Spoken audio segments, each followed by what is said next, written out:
আসসালামু আলাইকুম, আমি এম কে জামান। জ্ঞান বিকাশ পাবলিকেশন কর্তৃক প্রকাশিত ইজি প্লাস হ্যান্ড নোটটির পক্ষ থেকে আপনাদের স্বাগতম।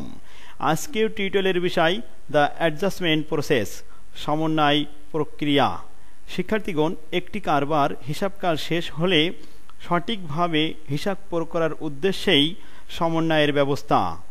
হিসাবকাল শেষ হতে পারে 1 মাস, 2 মাস, 3 মাস, 4 মাস, 6 মাস, 9 মাস অথবা 1 বছরের যে কোনো সময়ে। সমন্বয় প্রক্রিয়া একটি গুরুত্বপূর্ণ বিষয়। সমন্বয় জাবেদা সঠিকভাবে সুন্দরভাবে অল্প সময়ের মধ্যে সহজ উপায়ে শিখবার উদ্দেশ্যেই আমি ইজি প্লাস হ্যান্ডনোটটিতে রুলস লিখে দিয়েছি মাত্র 7টি। একজন শিক্ষার্থী যদি এই 7টি রুলস সঠিকভাবে আয়ত্ত করতে পারে তাহলে তার জন্য সমন্বয় জাবেদা খুব সহজ হয়ে যাবে। শিক্ষার্থীগণ, তাহলে আমরা দেখে আসি রুলস 7টি কি লেখা আছে। বকেয়া আয়ের অ্যাডজাস্টমেন্ট হয়, বকেয়া ব্যয়ের অ্যাডজাস্টমেন্ট হয়, অগ্রিম আয়ের অ্যাডজাস্টমেন্ট হয়, অগ্রিম ব্যয়ের অ্যাডজাস্টমেন্ট হয়, অলিখিত আয়ের অ্যাডজাস্টমেন্ট হয়, অলিখিত ব্যয়ের অ্যাডজাস্টমেন্ট হয়। হিসাবকাল শেষে অবশ্যই সমপরিমাণ পণ্য, রেওয়া মিলে কোনো পার্সেন্টেজ থাকলে তার সুদ ইত্যাদি অ্যাডজাস্টিং হয়। শিক্ষার্থীগণ, তাহলে আমরা এই 7টি রুলস থেকে খুব সহজ উপায়ে সঠিকভাবে 205টি সমন্বয় জাবেদা শিখতে পারি। এখন আসি আমরা বিস্তারিত আলোচনায়। বকেয়া আয়ের অ্যাডজাস্টিং হয়, তাহলে শিক্ষার্থীগণ আমাদের জানতে হবে হিসাব বিজ্ঞানে কোন ধরনের আয়, কতকগুলি আয় বেশি বেশি প্রয়োগ হয় সে বিষয়ে। ইজি প্লাস হ্যান্ডনোটটিতে আমি আয়ের একটি তালিকা দিয়েছি। সাধারণত আমরা হিসাব বিজ্ঞানে ব্যবহার করে থাকি 15টি আয়। 15টি আয়ের যে কোনো একটি হিসাবকাল শেষে যদি বকেয়া থেকে যায় তাহলে তার অ্যাডজাস্টিং হয়। উদাহরণস্বরূপ আমি বলতে পারি, যেমন প্রশ্নপত্রে আপনার লেখা থাকবে সার্ভিস প্রোভাইডেড বাট আনবিল্ড, সেবা দেওয়া হয়েছে কিন্তু টাকা পাওয়া যায়নি। আপনি জাবেদা করবেন account receivable debit, service revenue credit. ঠিক তেমনিভাবে commission earn but unbilled, commission আয় হয়েছে কিন্তু টাকা পাওয়া যায়নি। আপনি জাবেদা করবেন account receivable debit, commission revenue credit. শিক্ষার্থীগণ, তাহলে আমরা 1 নম্বর রুলস থেকে 15টি আয় হতে 15টি জাবেদা শিখতে পারি। যে কোনো একটি আয় বকেয়া থাকলে একই ধরনের জাবেদা হয়। দ্বিতীয় রুলসে দেখা যাচ্ছে এখানে বকেয়া ব্যয়ের অ্যাডজাস্টিং হয়। বকেয়া ব্যয় হিসাবকাল শেষে যদি কোনো ব্যয় বকেয়া থেকে যায় তাহলে তার অ্যাডজাস্টমেন্ট করতে হবে। শিক্ষার্থীগণ, আমরা যে সমস্ত ব্যয় হিসাব বিজ্ঞানে বেশি বেশি প্রয়োগ হয় সেগুলো সম্পর্কে একটু জেনে নিই। ইজি প্লাস হ্যান্ডনোটটিতে আমি ব্যয়ের একটি তালিকা দিয়েছি। আপনারা ইজি প্লাস হ্যান্ডনোটটি কাছে রাখুন এবং ব্যয়ের তালিকা বের করুন। এখানে আমি 47টি ব্যয়ের তালিকা দিয়েছি। 47টি ব্যয়ের মধ্যে যে কোনো একটি ব্যয় যদি বকেয়া থাকে, যে কটি ব্যয় বকেয়া থাকবে তার একই ধরনের অ্যাডজাস্টমেন্ট প্রয়োগ করতে হবে। ব্যয় সাধারণত ডেবিট থাকে, তাই বৃদ্ধি পেলে আবার ডেবিট এবং সংশ্লিষ্ট ব্যয়ের পেয়েবল ক্রেডিট। উদাহরণস্বরূপ আমি বলতে পারি, যেমন স্যালারি অ্যাক্রুড, আপনি জাবেদা করবেন salary expense debit, salary payable credit. Rent accrued, rent expense debit, rent payable credit. Wages accrued, wages expense debit, wages payable credit. শিক্ষার্থীগণ, এভাবে যদি আমি 47টি ব্যয়ের কথা বলি তাহলে একই ধরনের জাবেদা হবে। আপনারা ইজি প্লাস হ্যান্ডনোটটি কাছে রাখুন এবং 47টি ব্যয়ের জাবেদা প্র্যাকটিস করুন। আমরা 3 নম্বর রুলসে আসি। তাহলে দেখতে পাচ্ছি অগ্রিম আয়ের অ্যাডজাস্টিং হয়। হিসাবকাল শেষে দেখা যায় অনেক আয় অগ্রিম নেওয়া হয়েছে, তার সমন্বয় করতে হয়।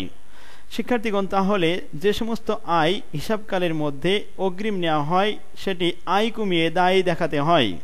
আমরা জানি স্বভাবগতভাবে আয় ক্রেডিট হয়, আয় কমাতে হলে ডেবিট করতে হবে, আর সংশ্লিষ্ট আয়ের আনআর্ন রেভিনিউ ক্রেডিট করতে হবে।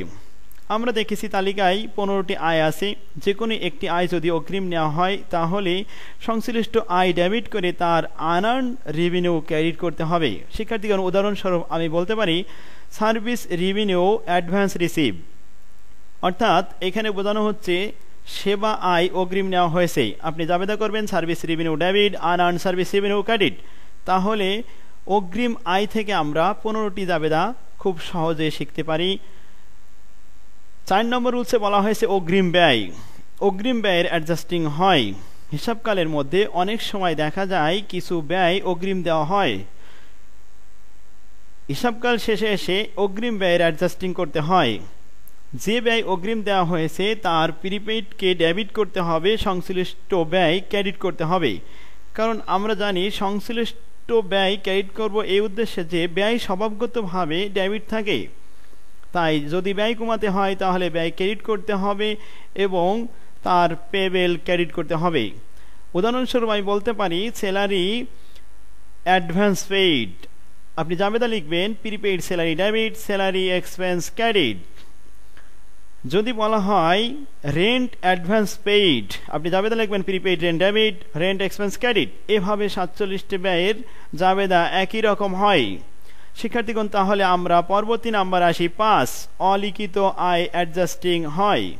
হিসাবকাল দেখা যায় হিসাবকাল শেষে অনেক আয় অর্জন হয়েছে কিন্তু লেখা হয়নি ভুল করে। তাহলে এই জাবেদা সমন্বয় করার জন্য স্বাভাবিকভাবে জাবেদা দিলেই হবে। উদাহরণস্বরূপ আমি বলতে পারি, যেমন প্রশ্নপত্রে আপনার লেখা থাকবে সার্ভিস প্রোভাইডেড বাট আনরেকর্ডেড, আপনি লিখবেন account receive debit, service revenue credit. Commission earned but unrecorded, আপনি লিখবেন account receive debit, commission revenue credit. শিক্ষার্থীগণ, তাহলে আমরা 5 নম্বর রুলস থেকেও 15টি জাবেদা খুব সহজ উপায়ে শিখে নিতে পারলাম। এরপর আসি আমরা নেক্সট নাম্বার 6, অলিখিত ব্যয় থাকলে তার অ্যাডজাস্টিং হয়। কিছু ব্যয় আছে যা সংগঠিত হয়েছে কিন্তু লিখতে মনে নাই, এগুলো অলিখিত ব্যয়। অলিখিত ব্যয়ের অ্যাডজাস্টমেন্ট সাধারণ জাবেদার মতোই। যেমন উদাহরণস্বরূপ বলা যায়, যেমন অ্যাডভার্টিসিং এক্সপেন্সেস আনরেকর্ডেড, অর্থাৎ বিজ্ঞাপন ব্যয় লেখা হয়নি, আপনি লিখবেন advertising expenses debit, advertising payable credit. Salary incurred but unrecorded, salary সংগঠিত হয়েছে কিন্তু লেখা হয়নি, আপনি লিখবেন salary expenses debit, salary payable credit. ঠিক এভাবে সংশ্লিষ্ট আয় সংশ্লিষ্ট ব্যয় ডেবিট, তার পেবেল ক্রেডিট। তাহলে আমরা 6 নম্বর থেকে অলিখিত ব্যয়ের অ্যাডজাস্টমেন্ট শিখলাম 47টি। শিক্ষার্থীগণ, আমরা দেখতে পাচ্ছি এর পরের নাম্বার হলো 7, সেখানে লেখা আছে হিসাবকাল শেষে অবসায়। হ্যাঁ, হিসাবকাল শেষ হয়ে গেলে স্থায়ী সম্পত্তির পরে একটা অবসায়ের জাবেদা দিতে হয়। অবসায়ের জাবেদা সবসময় একই রকম থাকে। স্থায়ী সম্পত্তির পরে অবসায় হয়। জাবেদাটা হলো depreciation expenses debit, accumulated depreciation credit. তাহলে শিক্ষার্থীগণ, আমাদের প্রথমে জানতে হবে স্থায়ী সম্পত্তি কোনটি, কয়টি স্থায়ী সম্পত্তি ব্যবহৃত হয়। হিসাবের মধ্যে বা হিসাব বিজ্ঞানে কতকগুলো স্থায়ী সম্পত্তি আমাদের ব্যবহার হয় সেগুলো সম্পর্কে আমাদেরকে আগে জানতে হবে। তাহলে আমরা ইজি প্লাস হ্যান্ডনোটটিতে স্থায়ী সম্পত্তির একটি তালিকা দিয়েছি, সেখানে 13টি স্থায়ী সম্পত্তি আছে। প্রত্যেকটি স্থায়ী সম্পত্তির উপরেই অবসায়ী হয় হিসাবকাল শেষ হলে।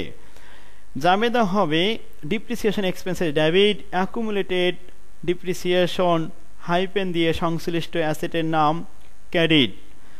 সহজ উপায়ে অবস্থায় জাবেদা সহজভাবে করা যায়। শিক্ষার্থীগণ, এবার আসি আমরা সমাপনী মোৎপন্ন। হিসাবকাল শেষ হয়ে গেলে কিছু সমাপনী মোৎপন্ন থেকে যায়। শিক্ষার্থীগণ, আগে সমাপনী মোৎপন্ন সম্পর্কে আমরা ধারণা নিই। বিক্রয়ের উদ্দেশ্যে ক্রয়কৃত মাল অবিকৃত থেকে গেলে তাকে মজুদ বলা হয়। তাই জাবেদা খুব সহজ। জাবেদা হয় closing inventory debit, purchase credit. এরপর নাম্বার বলা হয়েছে রেওয়া মিলে যদি কোনো পার্সেন্টেজ থাকে তাহলে তার সুদের জাবেদা দিতে হয়। হিসাবকাল শেষ হয়ে গেলে পার্সেন্টেজ অনুযায়ী সুদ অ্যাডজাস্টমেন্ট করতে হয়। শিক্ষার্থীগণ, পার্সেন্টেজ অনুযায়ী সুদ তৈরি করার সময় আপনি খেয়াল করবেন প্রথমে কিসের উপর আমরা ইন্টারেস্ট ধার্য করব।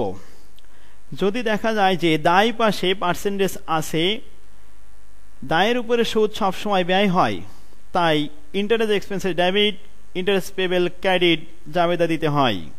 যদি পার্সেন্টেজটা সম্পদ পাশে থাকে অর্থাৎ ডেবিট পাশে রেওয়া মিলে ডেবিট পাশে দেওয়া থাকে তাহলে আপনি বুঝবেন এটা বিনিয়োগের সুদ। আর বিনিয়োগের সুদ একটা আয় বকেয়া থাকলে রিসিভেবল হয়, এই জন্য আপনি জাবেদা করবেন interest receivable debit, interest revenue credit. শিক্ষার্থীগণ, তাহলে আমরা 7টি রুলস থেকে ইতিমধ্যেই 205টি জাবেদা খুব সহজ উপায়ে শিখে নিতে পারলাম ইনশাল্লাহ। তাহলে আমাদের ক্লাস শেষের দিকে চলে আসলো। আমরা এখন অ্যাডজাস্টমেন্ট প্রসেস থেকে যে 205টি জাবেদা শিখলাম আজকের ক্লাসে, শিক্ষার্থীগণ আপনারা মনে রাখার জন্য বেশি বেশি করে প্র্যাকটিস করবেন। আর ইজি প্লাস হ্যান্ড নোটটিতে অনেকগুলো জাবেদা অ্যাডজাস্টমেন্ট করে দেওয়া আছে, সেগুলো প্র্যাকটিস করতে থাকেন। ইজি প্লাস হ্যান্ড নোটটি কাছে রাখুন। আল্লাহ হাফেজ। আসসালামু আলাইকুম রহমতুল্লাহ।